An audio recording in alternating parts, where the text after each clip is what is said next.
दिल्ली का हवा बहुत खराब हो गया है भैया।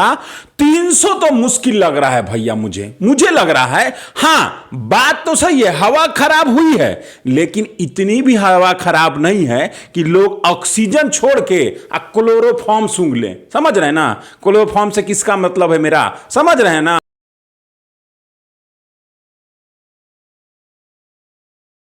नमस्कार, मेरा नाम है राजेश सिंह और आप सभी का मेरे YouTube चैनल पे हार्दिक स्वागत है। चुनाव में राजनीति का स्तर कितना गिर सकता है यह आप सोच भी नहीं सकते, बिल्कुल नहीं सोच सकते। मंगलयान चंद्रयान की बात करने वाले मोदी जी आजकल मंगलसूत्र की बात कर रहे हैं। बहुत थोड़ा स्तर नीचे नहीं गिर गया? आजाद भारत का शायद ये पहला चुनाव होगा जब लोगों को चुनाव में मजा ही नहीं आ रहा, बिल्कुल मजा नहीं आ रहा है। उसकी दो वजह है।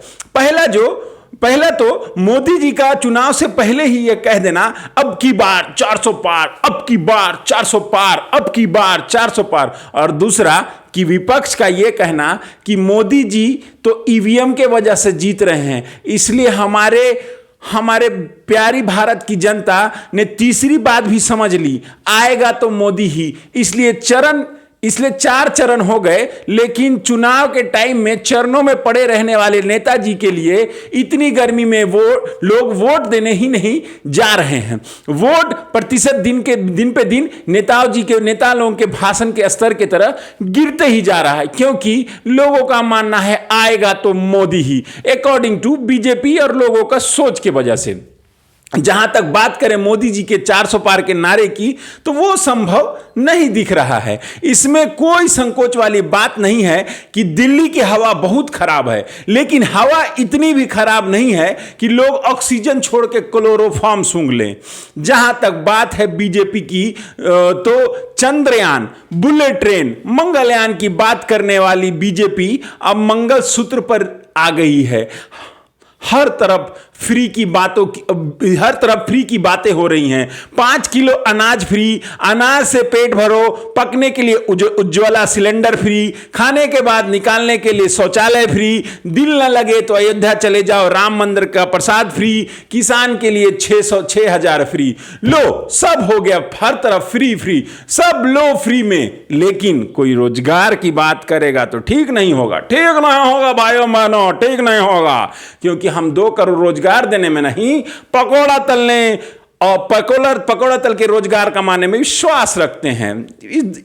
This is the part of joke. गर्मी चढ़े तो राष्ट्रवाद की बात फ्री, ठंडी लगे तो 370 हटा दिया, कश्मीर जाओ वहां घूमना फ्री। बस चुनाव तो इसी पर जीतना है बीजेपी को। रोजगार, अग्निवीर की बात तो हो ही नहीं सकती, महंगाई की बात तो करनी है, लेकिन फिर भी ये मान के तो चलें भैया, आएगा तो मोदी ही। देखिए, जहां तक बात है 2014 या 2019 वाली मोदी वेव या पोलराइजेशन या राम मंदिर इफेक्ट, वो कुछ भी दिखाई नहीं दे रहा है इस चुनाव में। फिर भी आएगा तो मोदी ही। जहां तक बात है कांग्रेस या इंडी गठबंधन की, तो उनके मुद्दे हैं बेरोजगारी, जो हर विपक्ष का मुद्दा रहता है। बेरोजगारी, महंगाई, मुसलमानों के आरक्षण देने के बाद अभिव्यक्ति की आज़ादी, अग्निवीर, रोजगार, महंगाई, 1 लाख सालाना देने के बाद, ये हर तरह की बातें कांग्रेस और इंडी गठबंधन कर रही है, जो हर विपक्ष करता ही है जब तक विपक्ष में है। पक्ष में आ जाने के बाद इन सब चीज़ों पे बात नहीं होती। बाकी इस चुनाव में तो बिल्कुल मज़ा नहीं आ रहा है मुझे। उसकी 2 वजह है। पहली तो मोदी के सामने मजबूत विपक्ष का चेहरा ना होना, और दूसरा वजह, आएगा तो मोदी ही। सब लोग यही सोच रहे हैं। मुद्दों की बात तो हो ही नहीं रही है।